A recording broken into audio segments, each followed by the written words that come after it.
लाटूस road में ही हुआ, लखनऊ में 1951, 15 फरवरी 1951।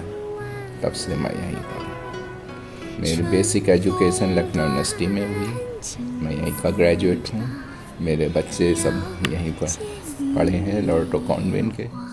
लाटूस रोड में हमारी क्लिनिक वहीं पर इस्टेब्लिश की हमारे पिताजी ने। और उस वक़्त हमारे जो लैंडलॉर्ड थे वो बहुत ही सरल मिजाज के थे। तो कहे कि आप क्या लेंगे मतलब के लिए, तो उन्होंने कहा कुछ भी आप दीजिए और ना भी दीजिए तो भी ठीक है, अगर इतना ही आप कहते हैं तो 5 रुपये दे दीजिए बस। तो ये हमारे लखनऊ के तहजीब जिसका हम लोग अभी तक मानते हैं, और इतने सरल मिजाज के लोग थे यहाँ पर, और उन लोगों ने हमारी बहुत ही मदद की शुरुआती जीवन में। तब से हम लोग लखनऊ में ही हैं। भारत स्वतंत्र हुआ से 1-2 साल पहले हम लोग यहाँ लखनऊ में आए। बेसिकली एक तो होंगहो नदी थी। इट वाज उस वक़्त होंगहो नदी हमेशा उफान में होती थी। मेरे पिताजी वहाँ पर गांव में थे, वहाँ पर उसको कहते हैं थेनमेनसेन, प्रोविंस थेनमेनसेन है, विलेज आपका मावंग छांग है, और माकाथन कहलाता है वो जगह।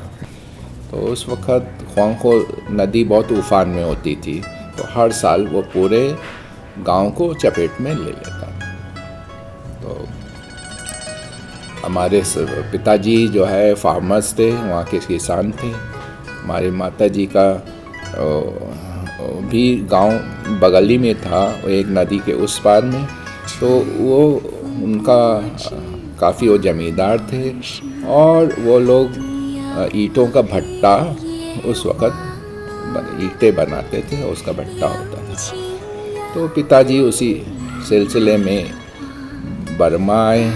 बर्मा से क्रॉस करके आपके मद्रास, जो कि चेन्नई कहलाता है, वहाँ पर 3-4 महीने रहे अपने मित्रों के यहाँ। उसके बाद उन्होंने और माइग्रेशन आगे किया, और चेन्नई से धीमे धीमे वो लखनऊ में आए।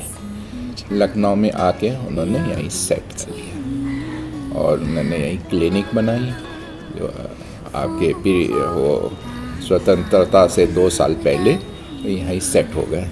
तो यहीं पर तब से वो प्रैक्टिस करते थे। उनकी भाषा जो है बड़ी कठिनाई होती थी, क्योंकि हिंदी भाषा भी नहीं समझते थे, चाइनीज़ भाषा भी कम समझते थे, और अंग्रेज़ी भाषा भी नहीं समझते थे।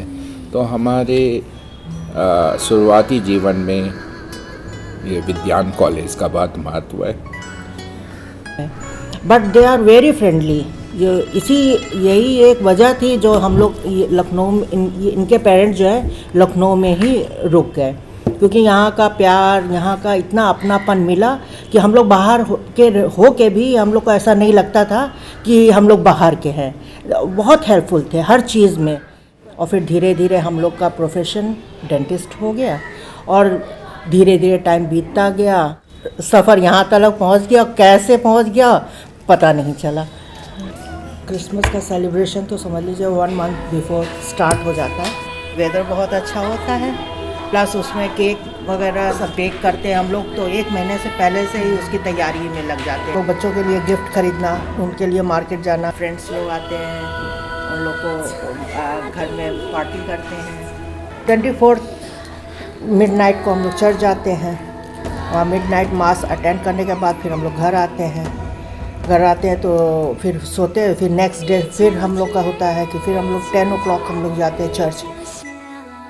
का खाना बहुत अच्छा लगता है, अवधी खाना, बिरयानी, कबाब, पराठा, शिमाल, बहुत अच्छा, बहुत टेस्टी लगता है। जब कभी भी ऐसा होता है कि क्या चीज़ आज क्या खाना है और कहाँ जाएं, तो चलो बिरयानी खाते हैं। चिकन की कढ़ाई तो मुझे बहुत अच्छी लगती है, और जितना मैं उसको ख़रीदती हूँ, जितना पहनती हूँ, कभी मन नहीं भरता मुझे। और मैं उसमें उस कारीगर की मेहनत को अप्रिशिएट करती हूँ कि कितनी मेहनत से और कितना दिल लगा के वो एक एक मतलब बूटी को वो बनाता है।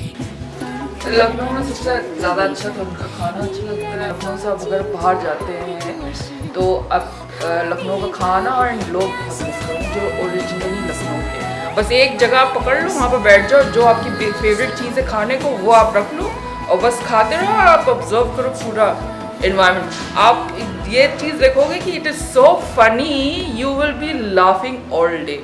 मेरे बच्चे क्रिश्चियन हैं, धीरे धीरे लोग कन्वर्टेड हो गए क्रिश्चियन में, तो अब जो है कि क्रिश्चियन स्टाइल में शादी होती है तो वाइट गाउन पहन के शादी।